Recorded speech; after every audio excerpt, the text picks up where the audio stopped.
Hello and welcome. I am Raziel. Now, tomorrow is the pre-order day for Horus Heresy Saturnine, and I was thinking, is it a necessity for you to buy? Is it something that is worth you buying if you're getting into Horus Heresy, or if you're getting, or you've already into it? You've started your army.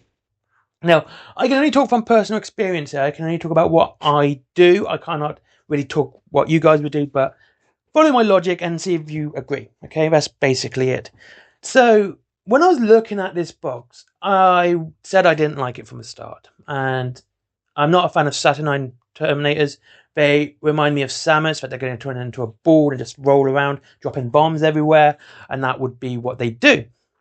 Honestly, I don't like Saturnine armor. But Dreadnought's not too bad, but the Terminators and the Centurion just look goofy as all heck, and yeah, I don't like it. And then I thought, let's take a step back and see what Legion this would fit with. And with the 50 infantry and the Dreadnought and the Tarantula, I would say best bet, Death Guard. Lots of bodies, very, war of attrition sort of army, and that's kind of it, which is kind of a letdown. I mean, I like Death Guard.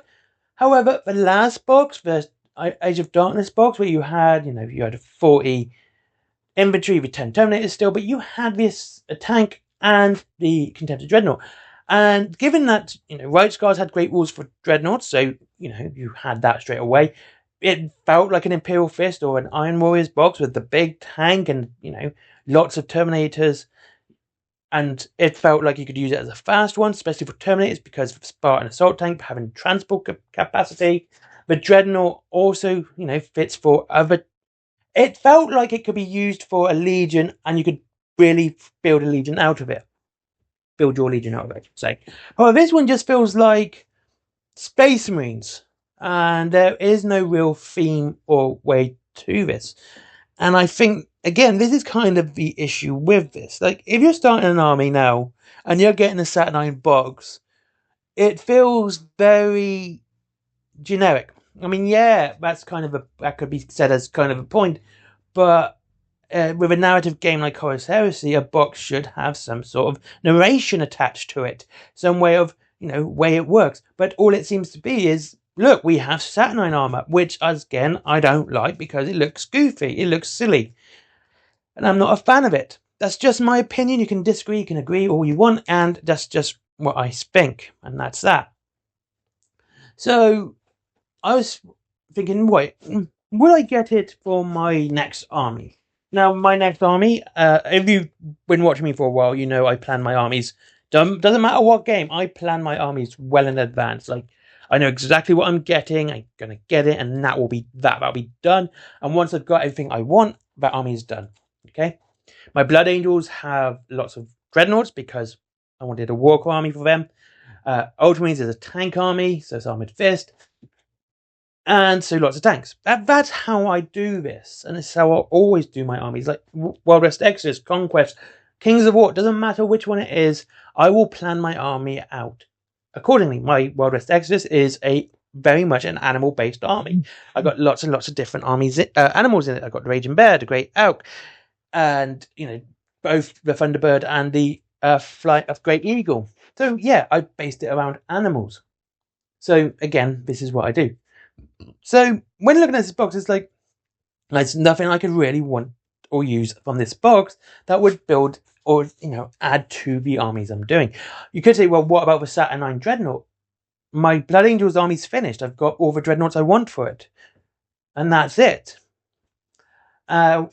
You could say, well, why don't you add the infantry to your Ultramarines? Like, well, I want tanks for my Ultramarines, and that's it. I will have some infantry, obviously, because, compulsory units and whatnot, even though Red doesn't have compulsory units. Okay, but let's just be reasonable here. Of course there is. But, again, there's no necessity for it. And if I was to start a new army, and I was thinking, okay, I'll start a new army. What if I want to do White Scars? Okay. Well, I would just end up getting some jet bikes and, the compulsory box of Legionnaires. a couple of boxes of jet bikes, and of course, what can we add on there? A tank, maybe, a Predator, and that's your £200. Of course, you've got to buy the rulebook as well separately, but that's just because Games Workshop don't want to give rules away for free yet, and they should do, because it's an amazing idea and everyone else is doing it, except for licensed games, which makes sense. And though I don't like it, it does make sense. So if I wanted to do Death Guard, again, it would just be, what do I need for Death Guard? I just need lots of soldiers. Okay, that does 40. I get 50. Technically a saving, but not really, because again, Death Guard's lots of soldiers, don't need the Tarantula, don't need the Dreadnought, and I could just do it on my own again. I could just get, 2 boxes of Legionnaires and 2 boxes of Terminators, cheap console or something like that, and that would be that done. Again, it's just very simple stuff, and it feels like this box isn't really anything other than, look, we do Saturnine. Age of Darkness had narration behind it, which is also what made it good. It had a narrative behind it.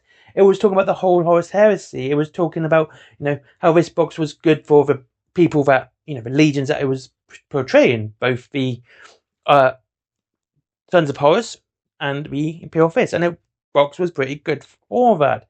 And it also sort of showed you how to expand into what it kind of guided you when you built it, what you would need next. You can go, right, let's see what I got. I got lots of troops, infantry, and I got lots of elites. I got my very heavy support. Now I need some more. I need some fast attack. And with this one, it doesn't really feel that way. It feels like, even the name is like, look, we got Saturnine armor. And that's what it feels like. It just feels like, look at us showing off this new armor.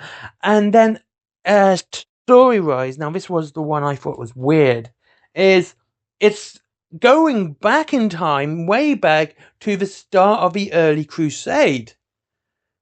If you read the early books, the, Horus Rising, Galaxy in Flames, and False Gods, you will see that Saturnine armor isn't mentioned anywhere. Mark II armor isn't mentioned. I think they start with Mark IV.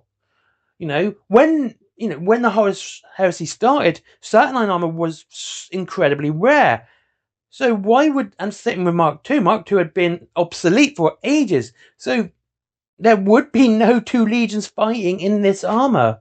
There would be no 2 legions using these, these weapons and armor, suits of armor and like the Dreadnought, because they were now obsolete and they would moved on from there.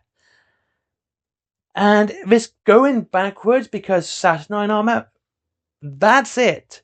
It's, narratively speaking, it doesn't make sense. Starting or building a new army, it feels very lackluster.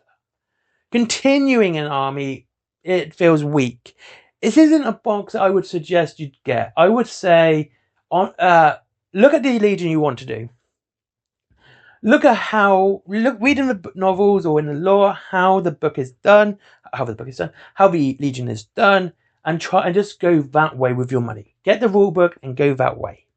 Go and do that, because I think you're going to have more fun that way than you are with this box. So that's just my 2 cents on it, and I think that's the best way to do it. Anyway, thank you very much for watching. I hope you enjoyed this video. I'll see you all in the next one. Have a great day, and I'll see you again soon. Thanks for watching. If you wish to save money on your wargaming, don't forget there is Wayland Games down below at up to 20% off and free delivery after £20. And there is also for playable comics, DVDs, mangas, etc., etc., etc. There is my merchandise, comics, t-shirts, mugs, what everyone else does. You can buy that stuff down there. I design it, I make it all myself.